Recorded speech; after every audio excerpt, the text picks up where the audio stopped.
At the family reunion, my father called my career dirty and kicked me out of the house. Mom added, "We are ashamed to have you as our daughter." Sister agreed, "Finally someone's being honest about your disgusting job." Uncle nodded, "Some people just choose the wrong path in life." Aunt added, "Real families don't associate with that kind of work." Brother agreed, "Some careers just bring shame to the family name." Then, 3 months later, he called begging and asked me for $100,000 to save my sister.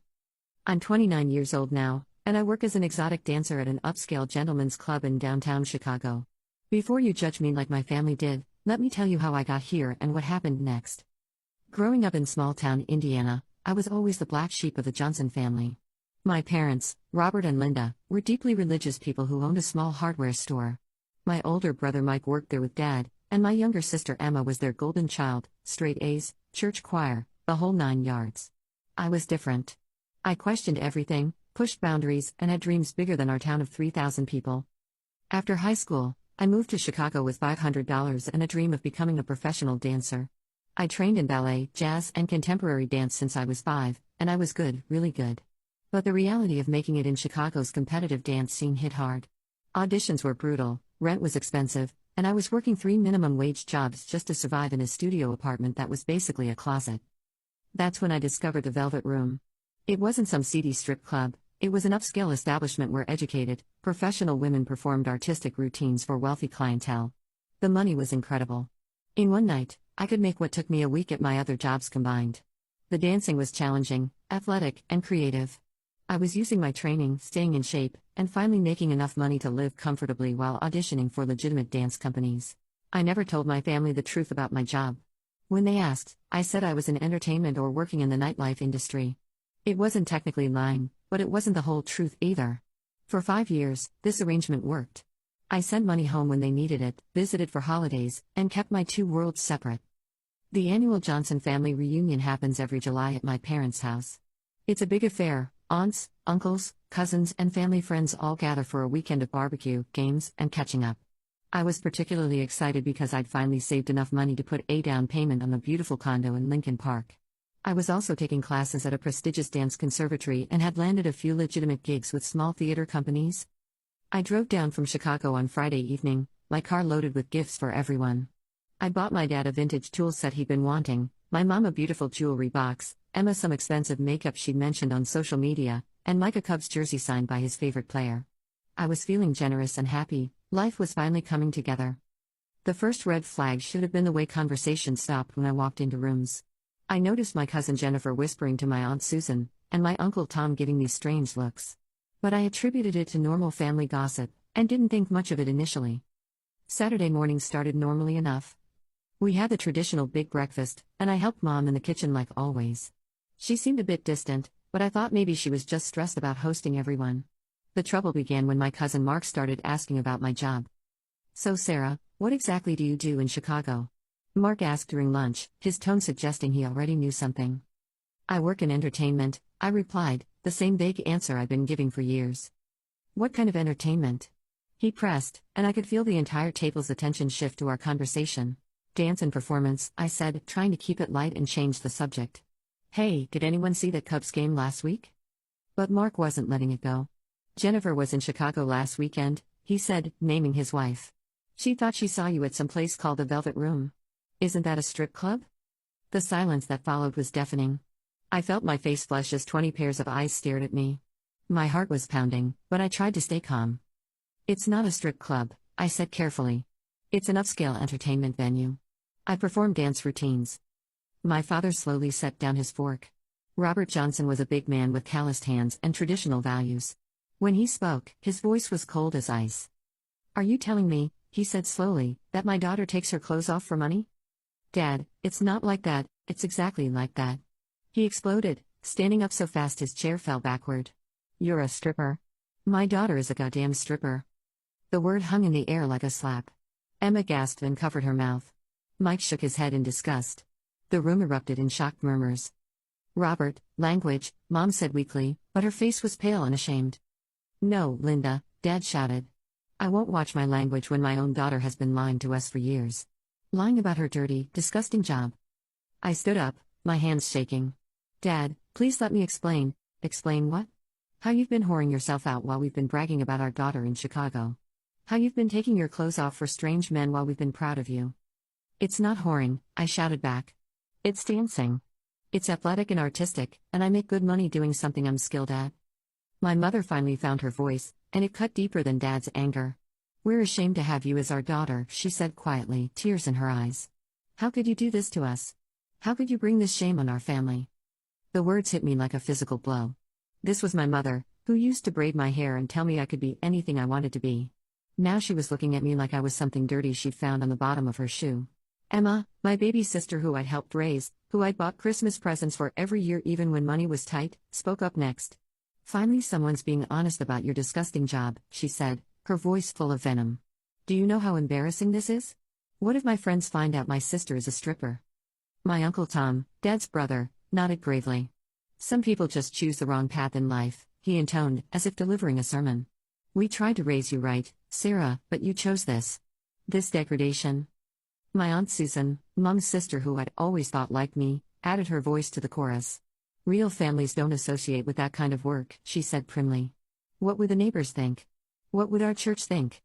The final blow came from Mike, my big brother who used to protect me from playground bullies. Some careers just bring shame to the family name, he said, not even looking at me.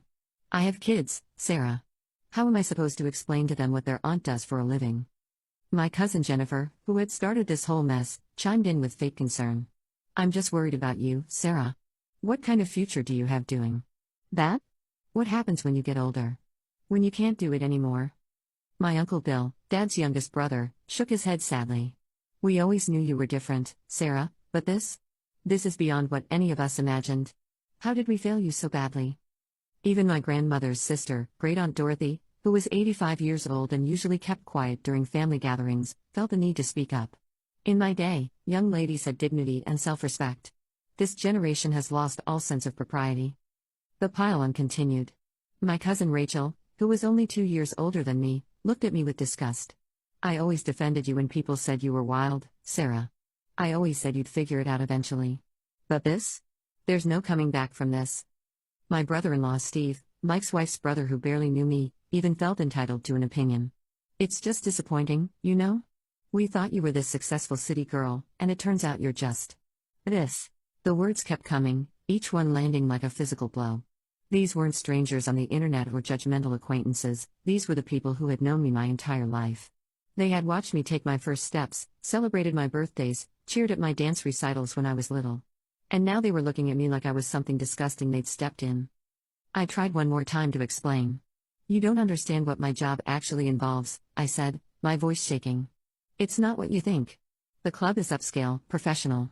I use all my dance training. The customers are respectful businessmen, not creeps.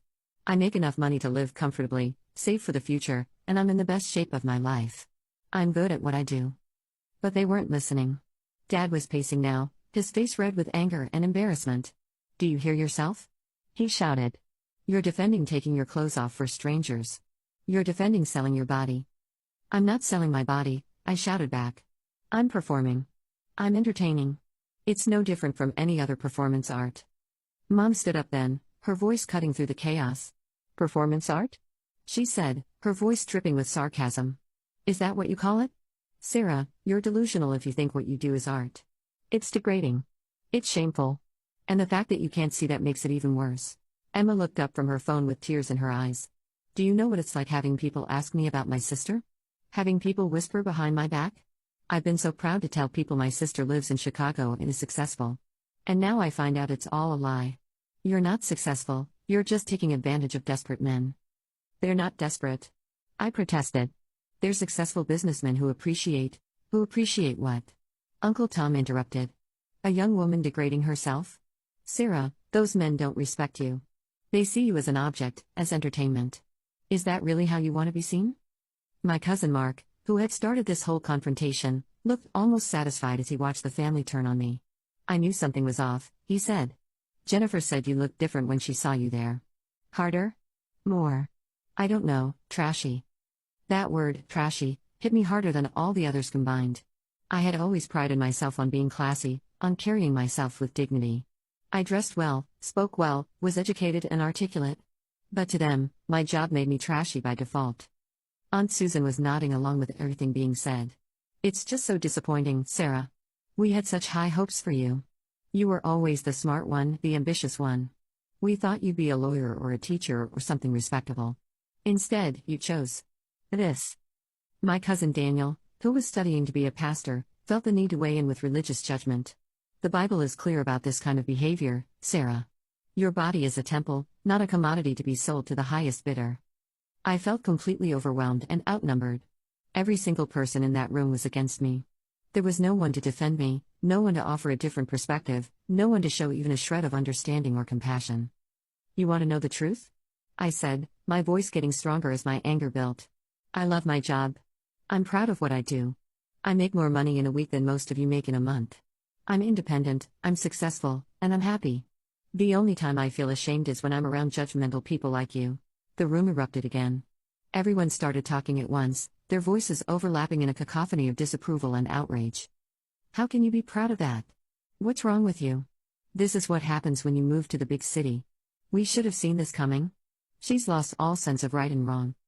Dad raised his hand for silence, and somehow, everyone quieted down. When he spoke, his voice was cold and final. Sarah, he said, I don't know what happened to the daughter I raised, but this person standing in front of me is not someone I recognize. The Sarah I knew had morals, had self-respect, had dignity. This person has none of those things. I looked around the room at these people who were supposed to love me unconditionally. Cousins, aunts, uncles, family friends, all of them looking at me with disgust, disappointment, and shame. Not one person stood up for me. Not one person asked about my side of the story. Get out, Dad said, his voice shaking with rage. Get out of my house and don't come back. You're no daughter of mine. Dad, get out, he roared. Take your dirty money and your shameful career and get out of my house. Don't call, don't write, don't show your face here again. I stood there for a moment, hoping someone, anyone, would speak up for me. Mom was crying but wouldn't look at me. Emma was texting on her phone, probably spreading the news to her friends. Mike was studying his hands. The extended family members were already whispering among themselves, eager to spread this juicy gossip. I walked upstairs to the guest room where I'd been staying and packed my things with shaking hands. Through the window, I could see them all still gathered on the back porch, talking animatedly. I was the entertainment now, just not the kind I was used to providing. As I loaded my car, Mom came outside. For a moment, I thought she might apologize, might try to smooth things over. Instead, she handed me the gifts I'd brought. Take these back, she said quietly. We can't accept them knowing where the money came from. I drove back to Chicago in a daze, crying so hard I had to pull over twice. When I got home, I called my best friend Jessica and told her everything. She was furious on my behalf. They're horrible people, she said. You're successful, independent, and you've never hurt anyone. How dare they judge you like that? But the damage was done. I felt dirty and ashamed in a way I never had before. For 5 years, I'd been proud of my work, proud of my independence, proud of the life I'd built. In one afternoon, my family had made me question everything. The next few days were a blur of pain and self-doubt.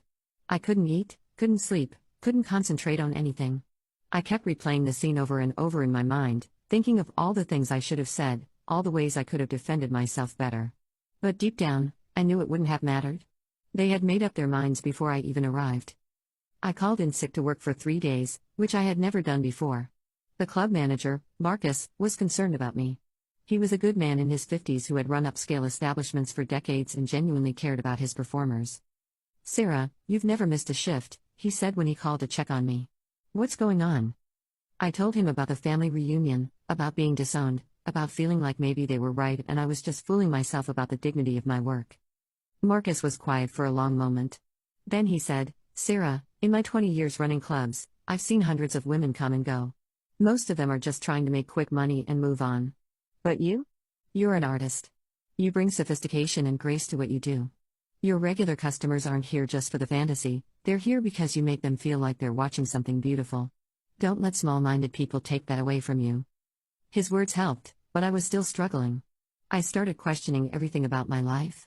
Maybe I should quit and go back to struggling as a legitimate dancer. Maybe I should move to a different city where no one knew me. Maybe I should try to reconcile with my family and change careers. Jessica wouldn't let me wallow. She came over every day that week, bringing food and forcing me to talk through my feelings. You know what the real problem is? She said on Thursday evening as we sat on my couch with wine and takeout Chinese food. It's not that your family thinks your job is wrong. It's that they're embarrassed about what other people will think. They care more about their reputation in their small town than they care about your happiness. She was right, of course. Dad's biggest concern wasn't my well-being or my safety, it was what the neighbors would say. Mom wasn't worried about my future, she was worried about what the church ladies would think. Emma wasn't concerned about my dignity, she was concerned about her social status. They've known you your whole life, Jessica continued. They know you're smart, kind, responsible, and talented. If your job suddenly makes you a different person in their eyes, that says everything about them and nothing about you. By the end of the week, I was starting to feel angry instead of ashamed. I remembered of all the times I'd sent money home when they needed it. The Christmas when Dad's business was struggling and I paid for all the grandkids' presents. The time Mom needed dental work and couldn't afford it, so I covered the bill. The birthday gifts, the holiday visits, the phone calls to check in, none of that mattered now because they'd found out how I earned my money. I thought about Emma's reaction in particular. I had helped raise that girl. When she was in high school and wanted to try out for the dance team, I had come home for a weekend to help her practice. When she was applying to colleges, I had helped her with her essays. When she had her heart broken by her first boyfriend, I was the one she called crying at 2 a.m. And she had looked me in the eye and called my job disgusting. The anger was better than the shame. Anger motivated me to action, while shame just made me want to hide. I took a week off work to process what had happened. I considered quitting the Velvet Room, maybe going back to waiting tables and struggling to pay rent. But then I got angry. Really angry. Who were they to judge me? I was supporting myself, paying my own bills, and not asking anyone for anything. I wasn't hurting anyone. I was performing a legal service for consenting adults who treated me with respect and paid me well. I also started thinking about the hypocrisy of their judgment. Uncle Tom, who had pontificated about choosing the wrong path in life, had been arrested for drunk driving twice. Aunt Susan, who said real families don't associate with that kind of work, had been having an affair with her neighbor for 3 years, something everyone knew but pretended not to see. My cousin Mark, who had started the whole mess, had a gambling problem that had nearly cost him his house. But somehow, my legal job that hurt no one was more shameful than all of that combined. I decided to go back to work with a new attitude. I wasn't going to let their judgment change who I was or how I felt about my choices. If anything, their reaction had shown me how strong and independent I really was. I didn't need their approval to feel good about myself. When I returned to the Velvet Room the following Monday, my colleagues noticed the change in me immediately. I performed with a new intensity, a new confidence. Some of the other dancers asked what had happened, and I told them about the family reunion. "Honey, that's their loss," said Veronica, a 34-year-old dancer who had been working there longer than anyone. "You think my family was happy when I started dancing? Hell no. But when I bought my own house at 28 and put my daughter through private school, suddenly they weren't so judgmental anymore. Money talks, and everything else is just noise." Carmen, another longtime performer, shared her own story. "My parents didn't speak to me for 2 years when they found out," she said. "But when my dad had a heart attack and needed surgery that insurance wouldn't cover, guess who they called? Not my brother the accountant or my sister the teacher. They called me, because I was the only one with that kind of money saved up." These stories helped me realize I wasn't alone in this experience. Many of the women I worked with had faced similar judgment from their families. Some had reconciled over time, others had built new families with people who accepted them as they were. I threw myself into improving every aspect of my life and career. I started taking more classes, business, dance, fitness. I began networking with other performers and club owners, learning about the industry from every angle. I even started writing about my experiences, thinking maybe someday I'd write a book about the reality of sex work versus the stereotypes. So I went back to work. I threw myself into my performances with renewed energy. I started teaching dance classes at a local studio during the day. I enrolled in business courses at a community college. If my family wanted to cut me out of their lives over my career choice, fine. I'd show them I didn't need them. I didn't hear from anyone in my family. Not a call, not a text, not even a happy birthday message when I turned 30 in September. It hurt, but I was building a life without them. I made new friends, started dating a wonderful man named David who owned a restaurant and didn't judge my past, and even booked a few more legitimate dance gigs. Then, on October 15th, my phone rang at 2 a.m. It was Dad. "Sarah?" His voice was different, desperate, shaky. "Dad?" I sat up in bed, instantly alert. "What's wrong?" "It's Emma," he said, and I could hear him crying. "She's in the hospital. She needs surgery, and we don't have enough money." My heart stopped. Whatever else had happened between us, Emma was still my little sister. What kind of surgery? What happened? She was diagnosed with a rare kidney condition 2 months ago, Dad said, his words tumbling over each other. The doctors say she needs a transplant, but the surgery costs $120,000 and our insurance only covers $20,000 of it. We've tried everything: loans, fundraisers, we even sold the store last month. We're still $100,000 short. I was quiet for a long moment, processing this information. Why are you calling me? Because you're the only one in the family with that kind of money, he said quietly. I know you do well at your job. I know you've been successful. The irony was incredible. 3 months ago, my dirty money was too shameful to accept as gifts. Now it was Emma's only hope. So let me get this straight, I said slowly. When I wanted to give you gifts bought with my money, you threw them back at me. When I tried to explain my job, you called me a whore and kicked me out. But now that you need my money to save Emma, suddenly you're willing to call? Sarah, please, Dad begged. I know we said terrible things. I know we hurt you. But Emma is dying. She's your sister. She's the sister who called my job disgusting, I reminded him. She's the sister who said she was embarrassed by me. She was upset. We all were. We didn't understand. You didn't want to understand, I interrupted. You wanted to judge me. You wanted to feel superior. You threw me out of the family because my perfectly legal job offended your sensibilities. Dad was crying openly now. You're right. We were wrong. I was wrong. But please, Sarah, don't punish Emma for our mistakes. She's just 24 years old. She has her whole life ahead of her. I hung up and sat in my dark bedroom, staring at the wall. Part of me wanted to tell him to go to hell. They'd made their choice when they decided their pride was more important than their daughter. But Emma was dying. I called back an hour later. Dad answered on the first ring. I'll give you the money, I said. But I have conditions. Anything, he said immediately. Whatever you want. First, I want a written apology from every person who was at that reunion. From you, Mom, Emma, Mike, Uncle Tom, Aunt Susan, everyone who judged me and made me feel like garbage. I want them to acknowledge that they were wrong. Done. Second, I want Emma to publicly acknowledge where the money came from. I want her to post on social media that her life was saved by her stripper sister's dirty money. Dad was quiet for a moment. Sarah. Those are my terms, I said firmly. Take them or leave them. Okay, he said finally. We'll do it. Third, I want to be invited back into the family with no more judgment about my career. You don't have to like what I do, but you have to respect it. And you have to respect me. Yes. And finally, I want everyone to understand that this isn't forgiveness. This is me choosing to save my sister's life despite how you've all treated me. Whether we have a relationship after this depends entirely on your actions going forward. Over the next week, I received written apologies from 12 family members. Some were clearly coerced and half-hearted, but others seemed genuine. Mike's particularly surprised me, along with Uncle Tom, Aunt Susan, Cousin Mark, Cousin Jennifer, Cousin Rachel, Uncle Bill, Great-Aunt Dorothy, my brother-in-law Steve, and even Cousin Daniel who had quoted the Bible at me. Mike's particularly surprised me. Sarah, I've had 3 months to think about what happened at the reunion, and I'm ashamed of myself. You're my little sister, and I should have defended you instead of piling on. You've always been independent and strong, and I should have been proud of you for making your own way in the world. I'm sorry for being a judgmental asshole. I hope someday you can forgive me. Mike. Mom's letter was harder to read. My dear Sarah, I failed you as a mother. When you needed support and understanding, I gave you shame and judgment. You are my daughter, and I should have been proud of the strong, successful woman you've become. Instead, I let fear and small-minded thinking drive you away.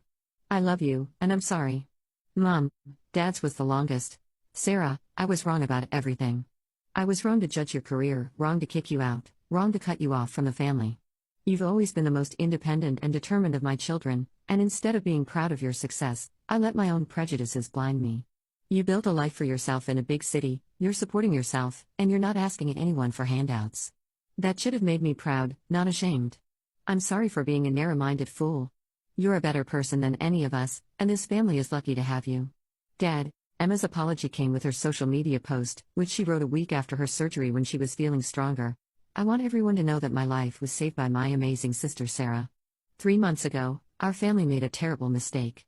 We judged Sarah for her career choice and said horrible things to her. We kicked her out of our family when she needed our support. But when I got sick and needed expensive surgery, Sarah didn't hesitate to help. She gave us $100,000, money she earned through hard work at her job that we had called dirty and shameful. The truth is, there's nothing dirty or shameful about honest work, and there's nothing more beautiful than a sister who saves your life even after you've treated her terribly. Sarah works as a dancer at an upscale club in Chicago, and she's amazing at what she does. She's strong, talented, successful, and generous. I'm proud to be her sister, and I'm sorry it took almost losing my life to realize how wrong we all were. Thank you, Sarah. I love you. The post went viral in our small town of Millfield. I heard from Jessica, who had friends back home, that it caused quite a stir. Some people criticized Emma for the post, but many more supported her and criticized the family for their initial reaction. I transferred the money for Emma's surgery, and it was successful. She's recovering well and will make a full recovery. But the real question was, what happened next? The family invited me to Thanksgiving dinner. I almost didn't go, but David encouraged me to give them a chance. People can change, he said. Maybe they learned something from this. I drove down to Indiana with a knot in my stomach. When I walked into the house, there was a moment of awkward silence. Then Mom burst into tears and hugged me tightly. "I'm so sorry, baby," she whispered. "I'm so sorry." Dad hugged me next, and I could feel him shaking. "Thank you," he said quietly. "Thank you for saving her. Thank you for being the bigger person." Emma was still recovering but was there for dinner. She hugged me carefully, mindful of her surgical incisions. "I know saying sorry isn't enough," she said. "But I want to spend the rest of my life making up for what I said to you." Mike shook my hand formally. "I respect you," he said simply. "I respect what you did for Emma, and I respect who you are." The extended family members were there too, and the atmosphere was definitely different. Uncle Tom actually asked thoughtful questions about my work, trying to understand rather than judge. Aunt Susan complimented me on my business acumen. It felt strange but genuine. During dinner, Dad stood up to make a toast. "I want everyone to know," he said, his voice carrying to every corner of the room, "that I am proud of my daughter Sarah. She's built a successful career, she's independent and strong, and when our family needed her most, she was there for us even though we didn't deserve it. Sarah, you're a better person than any of us, and I'm proud to call you my daughter." Everyone raised their glasses, and I actually started crying. Not from sadness this time, but from relief. I had my family back, but more importantly, I had their respect. It's been 8 months since Emma's surgery now, and a full year since that terrible family reunion. Our relationship isn't exactly what it was before, there's still some awkwardness and hurt feelings to work through. But it's getting better. Emma comes to visit me in Chicago sometimes, and she's even been to the Velvet Room as a customer, which was weird but kind of sweet. She's amazed by the athleticism and artistry involved in what I do. Mike brings his kids to visit me now, and when they ask what Aunt Sarah does for work, he tells them I'm a professional dancer. Which is true. Dad sent me a Christmas card with a note that said, "Proud of you always." Mom calls me every week just to chat. The most surprising change has been in the extended family. Word spread through our small town of Millfield about what happened, and the reaction was mixed but mostly positive. People were impressed that I'd helped save Emma's life despite how I'd been treated. Some of the older, more conservative relatives still keep their distance, but the younger generation has been incredibly supportive. My cousin Jennifer, Mark's wife, had been in Chicago for a work conference and was staying at a hotel near the club district. She'd been curious about the upscale club she'd heard about and decided to check out the Velvet Room with some colleagues. She even apologized for starting the whole mess by gossiping about seeing me at work. "I should have minded my own business," she said. "And honestly, after learning more about what you do, I'm kind of impressed. It takes guts to get up on stage like that." As for my career, I'm still dancing at the Velvet Room, but I've also expanded into other areas. I'm teaching dance classes, I've done some choreography work, and I'm even considering opening my own studio someday. The business courses I took have really helped me think about my long-term goals. David and I are still together, and he's been amazing through all of this family drama. He came with me to Emma's birthday party last month, and Dad actually seemed to like him. Mom keeps asking when we're getting married, which is both annoying and kind of sweet. I've learned a lot about myself through this whole experience. I learned that I'm stronger than I thought, but also that I still need family in my life. I learned that people can change and grow, but that forgiveness doesn't mean forgetting. Most importantly, I learned that my worth isn't determined by other people's opinions of my choices. The money I gave to Emma wasn't about revenge or proving a point, although it definitely did both of those things. It was about doing what was right, even when the people asking didn't deserve it. It was about being the person I wanted to be, regardless of how others had treated me. Would I do it again? Absolutely. Emma is alive and healthy because I had the resources to help her. My family learned a valuable lesson about judgment and acceptance. And I learned that sometimes being the bigger person isn't about letting people walk all over you, it's about setting clear boundaries while still doing what's right. The irony of the whole situation isn't lost on me. The dirty money they were too proud to accept as gifts became the clean money that saved Emma's life. The job they found so shameful turned out to be the thing that made me successful enough to help when it mattered most. I still get emotional thinking about that day at the reunion. The pain of being rejected by the people who were supposed to love me unconditionally will probably never completely go away. But I'm proud of how I handled the aftermath. I didn't let their judgment change who I am or what I do. I didn't let their cruelty make me cruel in return. These days, when people ask me what I do for work, I tell them I'm a professional dancer. If they want more details, I'm happy to explain. I'm not ashamed of my career anymore, not that I ever really was, but I'm definitely not apologetic about it. I provide entertainment for adults who appreciate skill and artistry. I work hard, I pay my taxes, and I don't hurt anyone. My family's acceptance means the world to me, but I've learned that I don't need their approval to feel good about myself. I had to be willing to lose them completely to get them back on terms I could live with. It was the hardest thing I've ever done, but it was worth it. Emma sent me a text last week that made me cry happy tears. Sarah, I hope my kids grow up to be as strong and forgiving as their Aunt Sarah. You're my hero. That's worth more than all the apologies and social media posts combined. That's the real payback, not revenge but redemption. Not just for them, but for me too. In the end, I got my family back, but more importantly, I kept my self-respect. And sometimes, that's the best revenge of all.